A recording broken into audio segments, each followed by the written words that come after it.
بلا وجہ کسی انسان کا قتل ساری دنیا کے انسانوں کا قتل ہے۔ اعوذ باللہ من الشیطان الرجیم۔ من قتل نفسا بغیر نفس او فساد فی الارض فکأنما قتل الناس جميعا ومن احیاها فکأنما احیا الناس جميعا۔ ترجمہ: جو کوئی کسی کو قتل کرے جبکہ یہ قتل نہ کسی اور جان کا بدلہ لینے کے لیے ہو اور نہ کسی کے زمین میں فساد پھیلانے کی وجہ سے ہو، تو یہ ایسا ہے جیسے اس نے تمام انسانوں کو قتل کر دیا ہو، اور جو شخص کسی معصوم کی جان بچا لے تو یہ ایسا ہے جیسے اس نے تمام انسانوں کی جان بچا لی۔ اسلام کو سمجھنا ہے تو قرآن کا مطالعہ کریں۔ یہ ہے اسلام جس کو قرآن پیش کرتا ہے۔ اسلام کی یہ تصویر لوگوں کے سامنے پیش ہی نہیں کی جاتی۔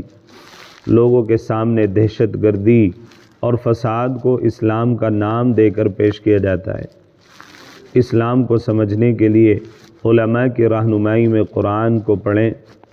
قرآن کو پڑھے بغیر یا بغیر رہنمائی کے مطالعہ کرنے کی صورت میں تم اپنے گمان کے مطابق سمجھو گے کہ میں اسلام سے واقف ہو گیا ہوں، لیکن حقیقت میں وہ اسلام نہیں ہوگا۔ ناحق ایک انسان کا قتل پوری انسانیت کا قتل ہے۔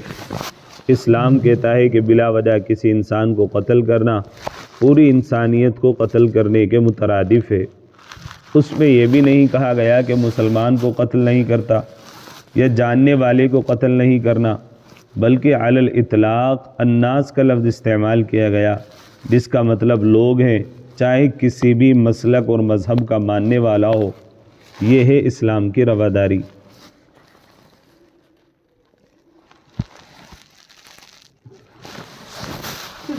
صرف دو صورتوں میں قتل کی اجازت ہے۔ دو صورتوں میں قتل کرنے کی اجازت ہے۔ پہلی صورت کہ اگر کوئی کسی کو قتل کر دے تو اس کے بدلے میں اس کو قتل کیا جائے۔ دوسری صورت کہ کوئی باغی اور ڈاکو ہو، ملک میں فساد پھیلاتا پھرتا ہو، تو اس جرم کی سزا میں اس کو قتل کیا جائے گا، اور یہ قتل ناحق نہیں ہوگا، یعنی ایسے لوگوں کو قتل کرنا جائز ہے۔ قاتل کو قتل کرنے کی حکمت، اس کی مثال اس طرح سمجھیں جیسے بدن کے کسی حصے میں ناسور ہو جائے، اطباء حضرات یہ فیصلہ کر دیں کہ بدن کے اس حصے کو کاٹ دیا جائے، ورنہ اس کا زہر بدن کے دوسرے حصوں میں پھیل جائے گا اور پورا بدن اس سے متاثر ہوگا۔ ظاہر ہے ایسی صورت میں اس حصے کو کاٹنے کا فیصلہ ہی عقل مندی ہوگا اور اس کا قطع نہ کرنا خلاف عقل و دانش ہوگا۔ اسی طرح جب کوئی انسان جرم کی اس حد پر پہنچ جائے کہ وہ سر عام لوگوں کی جان و مال کے در پہ ہو جائے، تو اس کی مجرمانہ ذہنیت سے دوسروں کو بچانے کے لیے اس کا قتل کیا جانا ہی مطابق عقل بھی ہے اور موافق اسلام بھی۔ کسی کی جان بچانا ساری انسانیت کی جان بچانا ہے۔ کیسے؟ کوئی شخص قتل ناحق کا جرم اسی وقت کرتا ہے جب اس کے دل سے انسان کی عزت و حرمت کا احساس مٹ جاتا ہے۔ ایسی صورت میں معمولی سی فائدے اور ذرا سی بات پر وہ کسی کو بھی قتل کرنے سے نہیں ہچکچائے گا۔ اس طرح پوری انسانیت اس کی مجرمانہ ذہنیت کی زد میں رہے گی۔ کہتے ہیں کہ خربوزے کو دیکھ کر خربوزہ رنگ بدلتا ہے، تو اسی طرح ایک کو دیکھ کر دوسرا، دوسرے کو دیکھ کر تیسرا، اس طرح یہ ذہنیت عام ہوتی چلی جائے گی۔ اس لیے ضرورت ہے کہ شروع ہی میں اس کو سخت سزا دی جائے تاکہ کوئی کسی کو قتل کرنے کی جرأت تو دور، اس کے بارے میں سوچ بھی نہ سکے۔ بہرحال قتل ناحق کا ارتکاب چاہے کسی کے خلاف کیا گیا ہو، تمام انسانوں کو یہ سمجھنا چاہیے کہ یہ جرم ہم سب کے خلاف کیا گیا ہے۔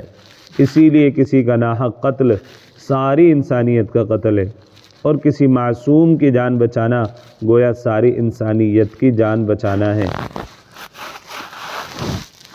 فیصلے شریعت کے مطابق کریں، کوئی راضی ہو یا ناراض۔ وَأَنِحْكُمْ بَيْنَهُمْ بِمَا أَنزَلَ اللَّهُ وَلَا تَتَّبِعْ أَهْوَاءَهُمْ وَاحْذَرْهُمْ أَن يَفْتِنُوكَ عَن بَعْدِ مَا أَنزَلَ اللَّهُ إِلَيْكَ۔ اور اے رسول، ہم آپ کو حکم دیتے ہیں کہ آپ ان کے درمیان اللہ کی اتاری ہوئی کتاب تورات، انجیل اور اب قرآنی احکام کے مطابق فیصلے کرتے رہیے۔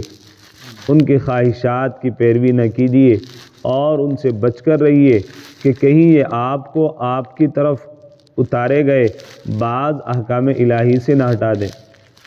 فیصلے میں کسی کی روح رعایت جائز نہیں۔ آیت میں رسول اللہ صلی اللہ علیہ وسلم کے واسطے سے امت کو اور بطور خاص قاضیوں اور ججوں کو ہدایت کی جا رہی ہے کہ فیصلے غیروں کے لیے ہوں یا اپنوں کے لیے، دوستوں کے لیے کریں یا دشمنوں کے لیے، بہر صورت شریعت سے سر منہ بھی انحراف نہ کریں، ایک بال برابر بھی انحراف نہ کریں۔ رشوت لے کر یا دوستی اور رشتہ داری کی وجہ سے رعایت کر کے یا کسی سے دشمنی کی وجہ سے غلط فیصلے کر کے اپنے دامن کو داغدار نہ کریں۔ اگر آپ دو لوگوں یا گروپوں کے درمیان فیصلہ کرنے کی پوزیشن پر ہوں تو فیصلہ شریعت کے موافق کرو، خواہ کوئی راضی ہو یا ناراض، چاہے اپنوں کا نقصان ہو یا دشمنوں کا فائدہ۔ یہ ہے قرآنی فیصلہ، اس پر عمل کرو اگر تم قرآن کے ماننے والے ہو۔ رشوتی اسلام معتبر نہیں۔ روایات میں آتا ہے کہ یہود کے کچھ علماء حضور اکرم صلی اللہ علیہ وسلم کی خدمت میں حاضر ہوئے اور عرض کیا، اگر ہم آپ پر ایمان لے آئیں تو دوسرے سبھی یہودی بھی آپ پر ایمان لے آئیں گے۔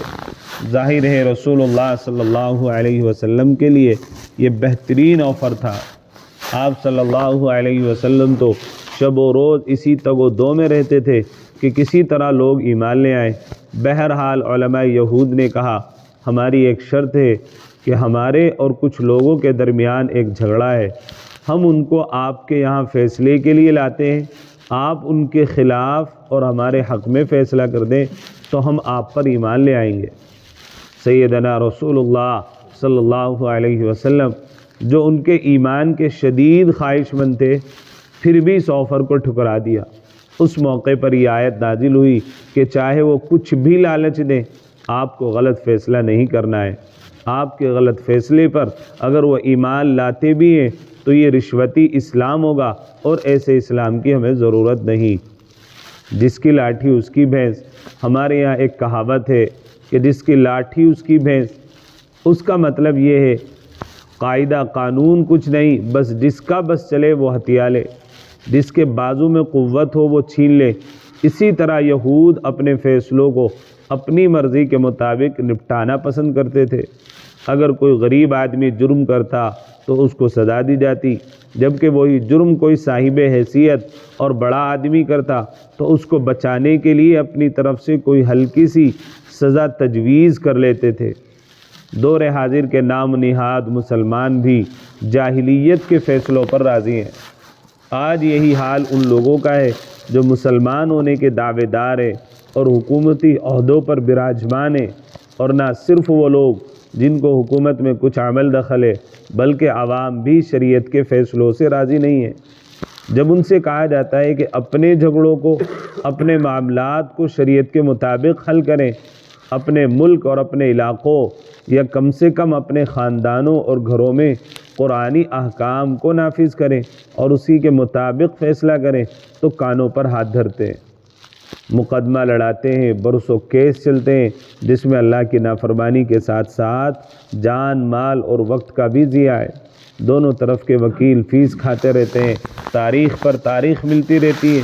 کبھی کبھی تو معمولی سا حق حاصل کرنے کے لیے کئی گنا مال خرچ کر دیا جاتا ہے۔ اس سب کے باوجود بھی عقلوں پر ایسے پتھر پڑے ہیں کہ شریعت کے نظام کو چھوڑ کر طاغوتی نظام پر راضی ہیں۔ کیا تم اللہ اور آخرت پر ایمان رکھتے ہو؟ اللہ تعالیٰ کی اتاری ہوئی شریعت کو چھوڑ کر اگر تم کہیں اور سے فیصلے چاہتے ہو تو اس کا مطلب یہ ہے کہ اللہ تعالیٰ کی شریعت پر جاہلیت کے قانون کو ترجیح دیتے ہو۔ افسوس، شریعت کا دعویٰ کرنے والے کے لیے اس سے بڑی بدقسمتی اور کیا ہو سکتی ہے۔ سن لو، اگر خدا کے قانون سے بڑھ کر کوئی اور قانون تمہاری نظر میں زیادہ جچتا ہے، دل کو بھاتا ہے، تو اس کے معنی یہ ہے کہ تم اللہ اور آخرت کسی چیز پر بھی یقین نہیں ہے۔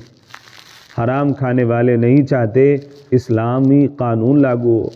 جاہلانہ قانون کا سہارا لے کر دوسروں کی جائیدادیں دبا لینے والے غاصب مرحوم باپ کی میراث سے ماں اور بہنوں کو محروم کر دینے والے ظالم اور طرح طرح سے کمزوروں اور مجبوروں کے حقوق مار لینے والے لٹیروں کو کبھی یہ گوارا ہو سکتا ہے کہ اسلامی احکام کے مطابق فیصلے کیے جائیں اور ان کے حرامی پن پر روک لگائی جائے؟ جہاں پر اسلامی نظام نہ ہو تو مقامی سطح پر شریعت کے مطابق عمل کریں۔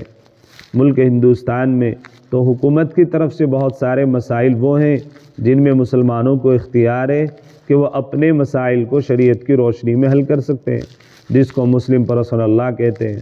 جگہوں جگہوں پر اس کی عدالتیں بھی ہیں، بہت سے مسلمان ان میں اپنے طلاق اور نکاح کے مسائل کو حل بھی کراتے ہیں، لیکن یہ تعداد بہت ہی کم ہے۔ جہاں لوگوں میں اس کے تئیں بیداری پیدا کرنے کی ضرورت ہے، وہیں اس طرح کی عدالتوں کی تعداد بڑھانے کی بھی ضرورت ہے۔ ہر علاقے میں لوگوں کے مسائل کو نپٹانے کے لیے ایک قاضی اور مفتی کو متعین کیا جائے اور اپنے معاملات کو مقامی سطح پر شریعت کی روشنی میں حل کیا جائے۔ عوام کی ذمہ داری ہے کہ وہ اپنے گھریلو معاملات کو سول کورٹ میں لے جانے کی بجائے شرعی کورٹ میں لے جائے۔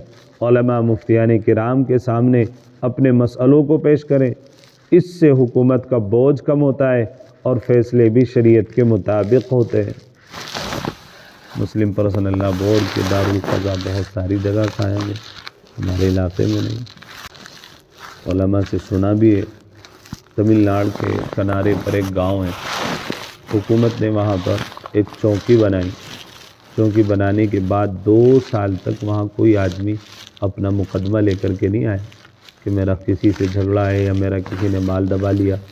2 سال چوکی پہ جب کوئی وہاں کچھ لکھوانے کے لیے نہیں آیا تو حکومت نے یہ مشورہ کیا اور وہاں کے عملے نے یہ مشورہ کیا کہ یہاں پر کوئی بھی نہیں آتا۔ سروے کیا گیا، سروے میں یہ بات ثابت ہوئی کہ وہاں جتنے بھی لوگ رہتے ہیں وہ اسلامی طریقے کے مطابق دارالقضاء میں جاتے ہیں اپنے مسئلے کو لے کر، اور وہیں پر اپنے علماء سے اپنے مسائل کو حل کرا لیتے ہیں، اس لیے ان کو تھانے میں جانے کی ضرورت نہیں پڑتی۔ 2 سال کے بعد حکومت نے یہ طے کیا کہ جب یہاں اس طرح کی کوئی ضرورت نہیں، اس لیے یہاں پر چوکی نہ رکھی جائے، یہاں بلا وجہ اپنے مال کو اسراف نہ کیا جائے، یہاں سے چوکی ہٹا کر کہیں دوسری جگہ لگا دی جائے۔ چوکی ختم کر دی گئی۔ کرنے والے آج بھی اس طرح کر رہے ہیں، ملک ہندوستان میں ہو رہا ہے۔ تمل ناڈو کے علاقے میں وہ ایک گاؤں ہے، شریعت کے مطابق تمام فیصلوں کو حل کر لیتے۔ اس سے کیا ہو رہا ہے؟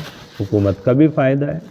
اتنے بڑے بڑے کیس، چھوٹے چھوٹے سے مقدمے سالوں سالوں چلتے ہیں اور زندگی تباہ ہو جاتی ہے چلتے چلتے، تاریخوں پر تاریخ۔ اس لیے مسلمانوں کو اپنے آئینی مسائل جو ہیں، گھریلو مسائل جو ہیں، اپنے علماء سے جا کر ان سے مشورہ کر کے سلجھا لینے چاہیے۔ اللہ ہم سب کو عمل کی توفیق نصیب فرمائے۔